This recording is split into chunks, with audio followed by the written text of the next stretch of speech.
ಇದು ಬಂದು ಫಸ್ಟ್ನೇ ಸೂಲ್, ಇದು ಫಸ್ಟ್ನೇ ಕರು. ಫಸ್ಟ್ನೇ ಕರು. ಈಗ ಸದ್ಯಕ್ಕೆ ಟೈಮ್ 11 ಲೀಟರ್ ಹಾಲಿದೆ. 11 ಲೀಟರ್ ಹಾಲಿದೆ. ಆಚೆ ಕಡೆ ಸೈಡ್ ಇಕ್ಕಿರೋದು ಎರಡನೇ ಕರು. ಇದು ಎರಡನೇ ಸೂಲ್. ಇಲ್ಲ ಸರ್, ಅದು ಬೇರೆನೆ. ಎರಡನೇ ಸರಿ ಕರು ಹಾಕಿರೋದು. ಒಂದ್ ಟೈಮ್ಗೆ 14 ಲೀಟರ್ ಹಾಲಿದೆ ಅದಕ್ಕೆ. ಕರು ಜಾಸ್ತಿ ಸೇಲ್ ಮಾಡಲ್ಲ ಸರ್ ನಾನು. ಎಮ್ಮೆಗಳು ಬೇಕಿದ್ರೆ ತರಿಸ್ಕೊಡ್ತೇನೆ. 1 ಲಕ್ಷದಿಂದ ಸ್ಟಾರ್ಟ್ ಇದೆ ಸರ್. 1 ಲಕ್ಷದಿಂದ ಸ್ಟಾರ್ಟ್ ಆಗಿ ಅವ್ರ ಮಿಲ್ಕ್ ಇಲ್ಲಿ ಯಾವ ತರ ಪ್ರಿಪೇರ್ ಮಾಡ್ತಾರೋ ಅದ್ರ ಮೇಲೆ ಡಿಪೆಂಡ್ ಇರುತ್ತೆ.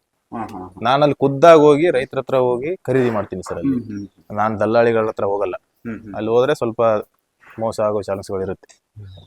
ರೈತರ ಹತ್ರ ಹೋದ್ರೆ ಚೆನ್ನಾಗಿರೋ. ರೈತರ ಹತ್ರ ಹೋಗಿ ನಾನು ಹಾಲು ಕರೋದು ನೋಡಿ ಈ ತರ ತಗೊಂಡ್ ಬರ್ತೀನಿ ಸರ್. ಅಲ್ಲಿ ಹಿಂಗೆ ಸರ್ ನನಗೆ ನೋಡಿ ಈಗ ಸದ್ಯಕ್ಕೆ ಒಂದು ಪ್ರೆಸೆಂಟ್ 10 ಮಿಲ್ಕ್ ಹಿಂಗೆಲ್ ಇದಾವೆ.